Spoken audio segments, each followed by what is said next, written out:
Sight of Nigerians being unduly harassed, with some facing jail terms, is not an uncommon scenario among Nigerians sojourning abroad.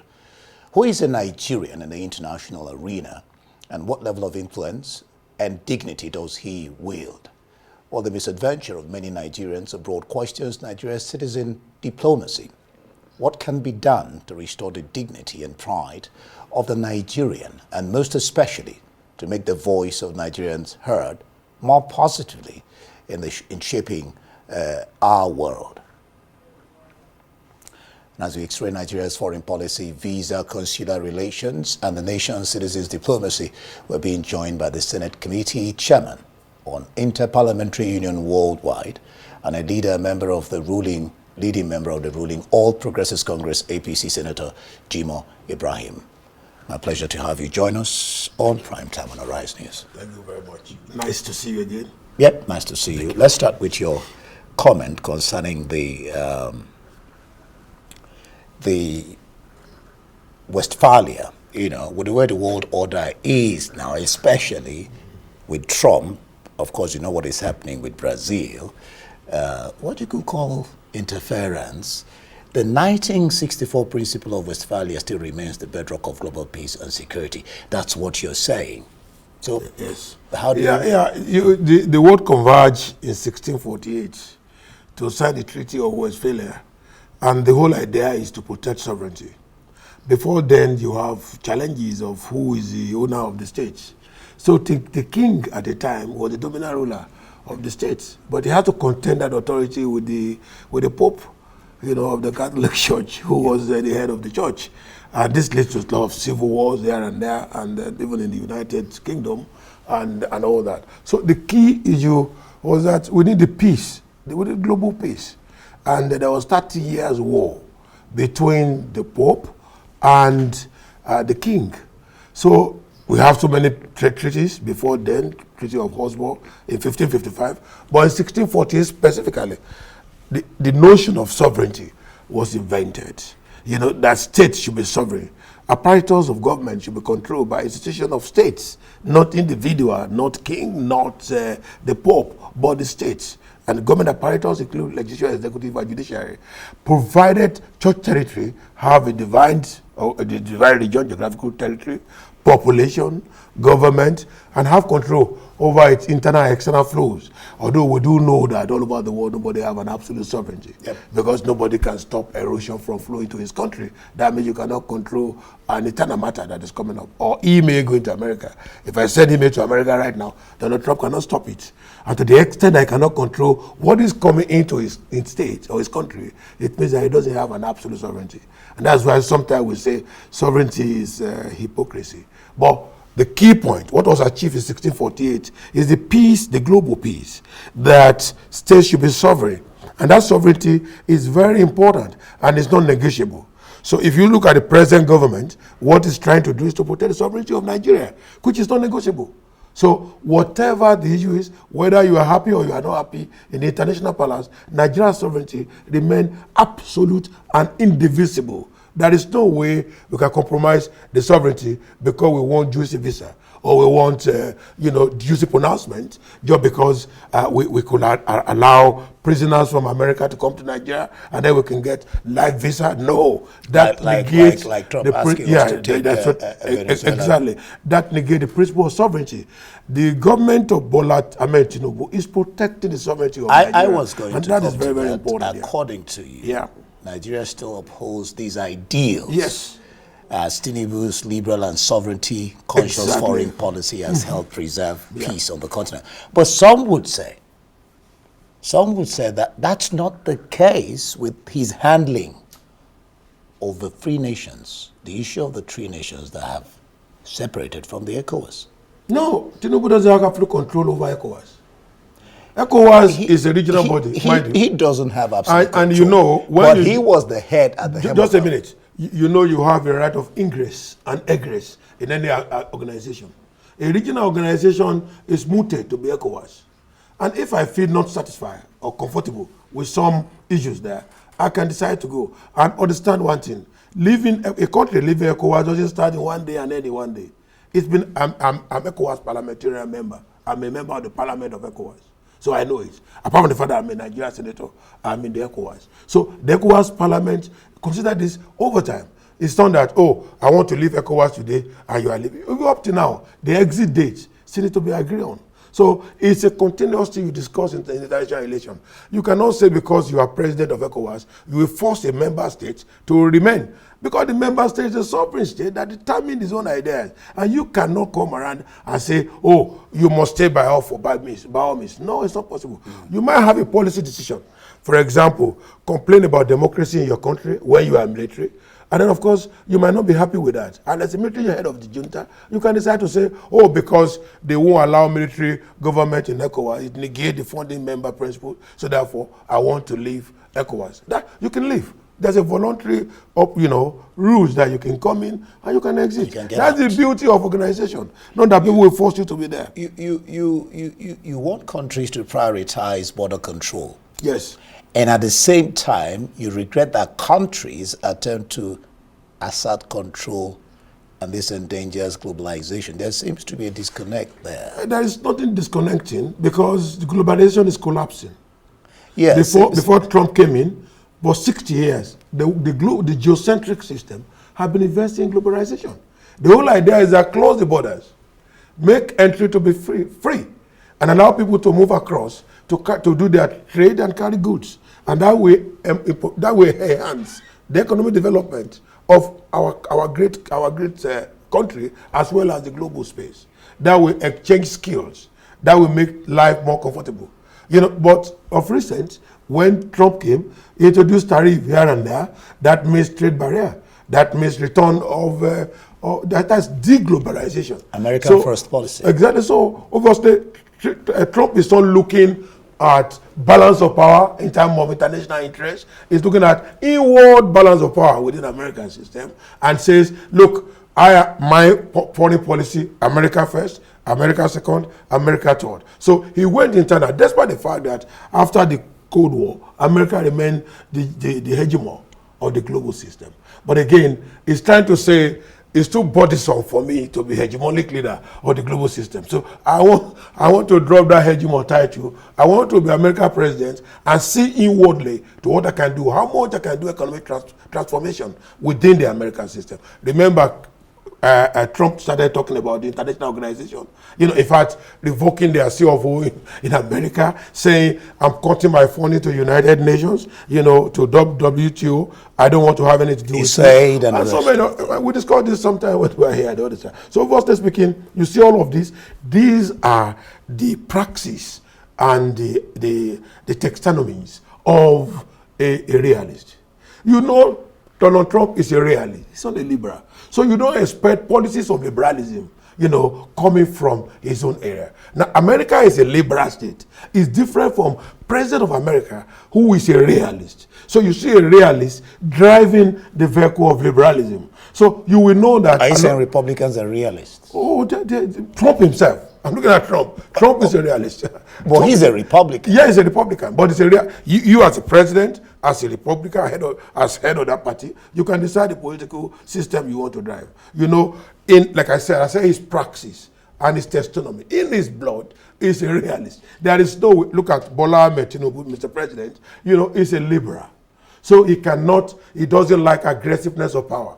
He wants cooperation and collaboration to distill order in the international system. Even in local system, that you cannot take away from his blood. Are you sure he wants collaboration? When people are talking about one-party state, we'll come there. We'll get to that later. We are talking about international system, right? Wow. So you have a liberal driving a liberal Nigeria, a liberal president driving a liberal state. It's different from America. We have a realist. A realist is somebody who believes I must acquire power now because I have a state of statism where there will be all disorder. So therefore, I need that power aggressiveness now, yesterday. But to a liberalist, I need to order international peace and security by collaboration and cooperation. That is what we know America to be as a state. But the president of America is a realist. So you will expect a policy shift, and you will expect that it's not going to be all well, when you see a realist driving a liberal state, and then you see policies favoring a liberal state. Now, it's not going to be easy. ADC. Yes. Are you back to local system now? Well, yeah, Yeah, we're still talking foreign politics, policy. right, yeah. We'll move in and Yeah. move out. ADC frowns at Tinubu's foreign policy, describing it as a national humiliation. U.S. latest travel advisory, which places Nigeria on level 3. They consider travel. ADC is a converge complexity.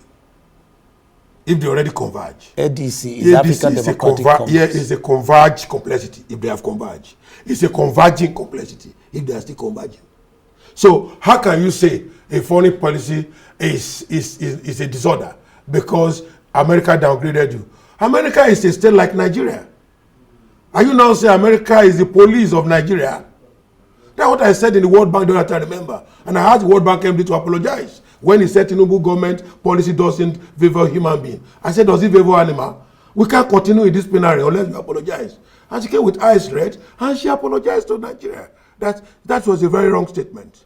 You can't spend $18 billion on a reform and say it doesn't have a human face. Does reform immediately have a human face? So coming to your question, you cannot say that America, is saying Nigeria is downgraded and therefore Tinubu government is not in order. International relations is anarchic. I'm sure you know that. What do I mean by that? Anarchy is not a disorder. Anarchy simply means in the context of international relations, there is no central organization to which you remit and make your complaint. If I shoot you, you go to the police and report. Where is the police in international relations? If I shoot you, you take me to court. Where is the court in international relations? Whose judgment is binding on member states? You're supposed to have ICC. Is ICC judgment binding? Whether their judgment is binding, but they're there. Why? It's advisory. It's not binding. If it's advisory and it's not binding, is Supreme Court judgment advisory or is binding, enforceable against the parties after Supreme Court pronounced in Nigeria? So in international relations, in geocentric politics, international relations is anarchic. So you cannot say because America is coming to judge your country, why not you even drag America, by the way? Why they said that, again, Yes. referring to the statements credited to ADC, I'd ask you now, can you fault really ADC's submissions on Nigeria's rising insecurity and healthcare infrastructure? Our leaders travel over abroad. Former president, he's late now, actually died. When you talk about health, it's a global issue. No, we're talking about our country. I'm telling you, it's a global issue. You can find health where you want to get health if you have your money. It doesn't matter whether your country has the facility. No. If you have money, well, you could have money, but you might feel that. What about the rest of the Nigerians? Do they have the wherewithal? You cited the former President Buhari. He has the money, he could pay the hospital $10,000 per day, and he went to look for his health. That is business. The issue here is that in Nigeria, we have doctors, brilliant, first-class doctors, who could address to the same problem. Has the infrastructure system collapsed? And you are talking about the fact that we have issues of infrastructural challenges and insecurity. What is insecurity? Who is insecure? Where is the insecurity coming from? Because we are living in this country, I disagree with and you. we know I disagree there with is quite a lot. In fact, the North is actually, I will get there maybe with Amido, betrayal, poverty, insecurity, all over the nation. This was why they wrote, America said what they said. Yes, I wrote my PhD thesis on war, on Boko Haram. And I look at the Boko Haram. I look at the insurgency for the last 30 years, the activities of Boko Haram, vis-a-vis the military challenges. And in 1984, the World Bank did a study about poverty in Nigeria, right? In the North, it's 76%. In Ekiti, it's 16%. I think it's more than that. 76% in the North. I'm talking about 1984. Oh, okay. Right? 1994. Now, poverty level in Bonu was 76%. In Ekiti is 16%. So you will not, Tinubu was not, I don't even know whether he was governor of, maybe he was governor of Lagos State at that time, not a president of Nigeria. But poverty level in the North, in fact, there was something that was put there. A little argument can trigger violence of disruption in the northern Nigeria of Borno because of the level of poverty. This was before Tinubu came to power. What leads to Boko Haram, you all know, we cannot discuss that here. But the key issue here is that Boko Haram is a form of insurgency that are happening in the north. And as a matter of fact, in the last few years now, the last 2 years that Tinubu has come into power, have you seen Boko Haram in Abuja, burning United Nations headquarters? Don't you know there was a president in Nigeria when Boko Haram came in and went straight to the UN headquarters and killed people and went to the police headquarters and put fire there? So what are you what I'm telling you is that the security index, because I deal with figures, I'm a chemistry trained person. I don't deal with rhetorics. I deal with figure, data, empirical evidence. Go and Google Nigeria Security Index. Does it tell you negative? So if it doesn't say negative, why do you come with the fact that there is bound to be insurgency, one crisis or the other, in one part or the other? In America recently, there was flood. Yeah. It took how many people? It wiped off almost a whole city. The other time there was fire disaster at the eve of Trump coming in. How many people's houses were burned? Are you like? And I'm just telling you, this is a form of insecurity. It's a global thing. In 21st century, what will be more occurring every day is insecurity. Are you condoning the fact that because this is a president who comes to solve a yes. problem, or an administrator, not just a president, the ruling APC, yes, doesn't seem to get a handle on this question of insecurity, poverty, revolving over the years? Completely, I disagree with you. Okay. Completely, I disagree. But let's leave that. The key point is that you are entitled to your opinion, and I respect that. It's not just about opinion. I can tell you it's about facts. Because it's about what we're witnessing. There's a fact. You have to look at the poverty level and the number of people that are taken out of poverty net every other month, how much they get, and what is happening, what government going to do. And vis-a-vis the number of years that the government has spent. This government is just barely about 2 years old. So you're looking at a government who will bring in policy. Before Aswagi took over, Nigeria was a financial dangerous lane. Senator, I just read something about the uncommon sight we see abroad, and of course, recently we're having issues with our Ghana, do you call them family or brothers, but why has the Tinubu administration not been able to appoint ambassadors, particularly in key global capitals like Washington, D.C.? Okay, that's fine. I'm sure the president will soon appoint ambassadors. But why has it let me tell you, ambassadorial appointment require funding. Like I told you, Nigeria was at, financial dangerous lane when this government came in. There are lots of problems on the table of Mr. President. He has to look at top priority, very important, must be solved now. And if you say appointment ambassador must be a top priority that must be solved now, when the embassies are not collapsing and they are still there, I think you are not getting it right. So you have to use money to do other things that are of present need, and save money towards getting the ambassador. But that is not a justification not to have the ambassador, because the ambassadors are very important appointments in the political system. And I know the president is going to do that very shortly. It's not that he completely say that the country should not have an ambassador in Washington or in Ghana or in any other place. No, that's not the policy. And they have come to address this before by saying, even to the National Assembly, that I will do this, I'm saving money, as soon as I get enough, maybe we'll do it in piecemeal. But you should know, and you should agree with me, that Nigeria has a problem before Tinubu came in. And these problems are multifarious and multidimensional. And therefore, it takes time. You have to prioritize this problem and look at it and map them.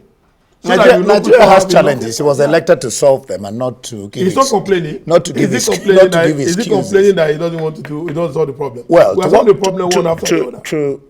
To what extent has been the engagement with the U.S. on this visa issue? Before you answer that, can you also clearly clarify the e-visa policy replacing the visa on arrival, which was used to for extortion, as it relates to reciprocity policy?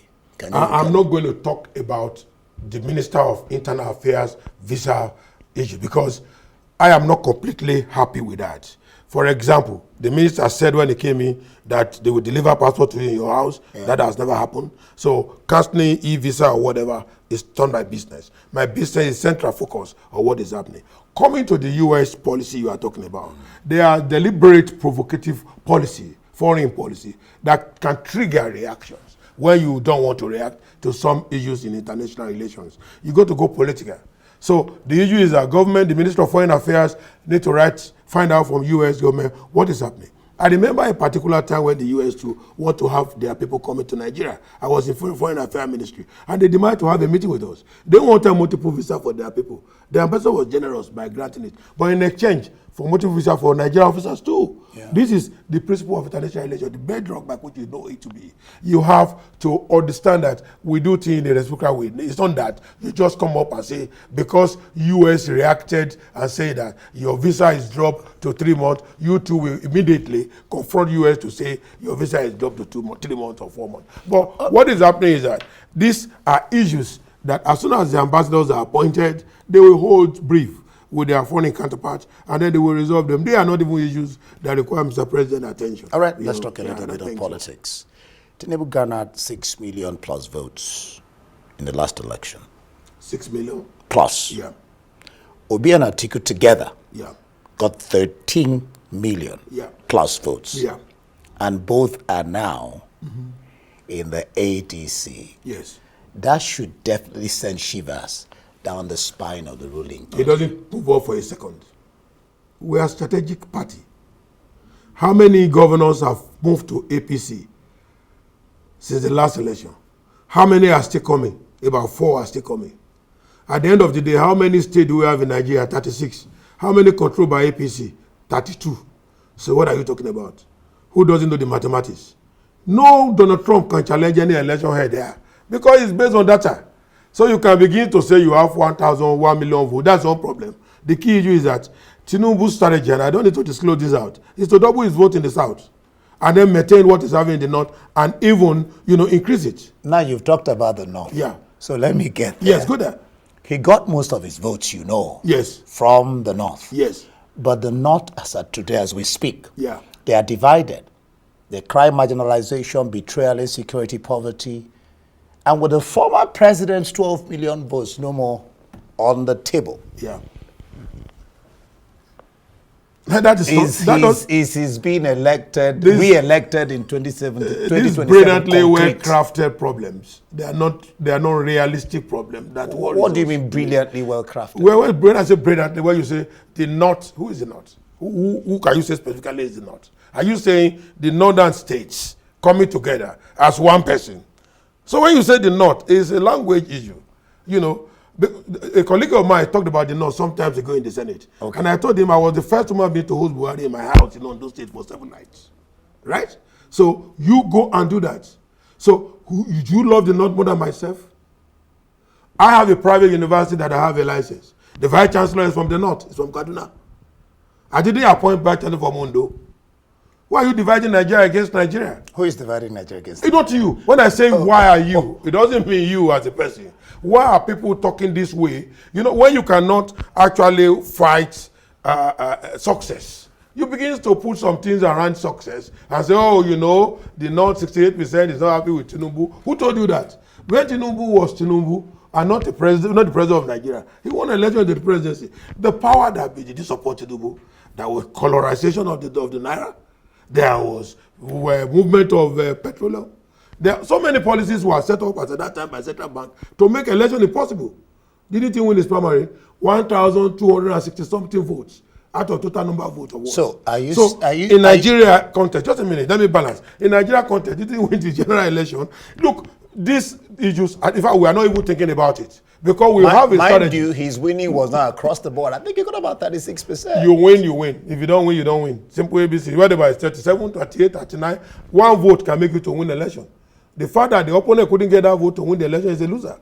And there's no way to read this election this 2027 that's coming. Let me just round it up there. This election coming, we have our strategy. But we cannot let the cat out of the bag. The strategy is going to be rooted, distillment into the fundamental grassroots. We are not interested in one politician that have the name of yesterday or carousing day and night with days or with underestimated reputation of numbers of yesterday. We are interested in how many people are taken out of poverty on a monthly basis? Where do you think their vote will go? In Nigeria. It will go to heaven, yes? You don't know You're that the Ministry of Poverty is doing and what is doing? Yeah. Because you are not in that category. Okay. So there are people who are in that net and they know and they know where their vote will go. We are interested in grassroots mobilization, distribution of policies and consign to the grassroots to ensure that we have legitimacy on the grassroots. Okay. What is important is legitimacy, not all these rhetoric of doctored and then, of course, colored narratives. You think that doctor, that are colored, coming we up. see how it plays out. Senator That is only up and down. Ibrahim, thank you for being Thank you very on Prime much. Time. Good to have you. Thank you. Nice to see you. Thank you. Nice to see you, and I'm happy to be here. Yep.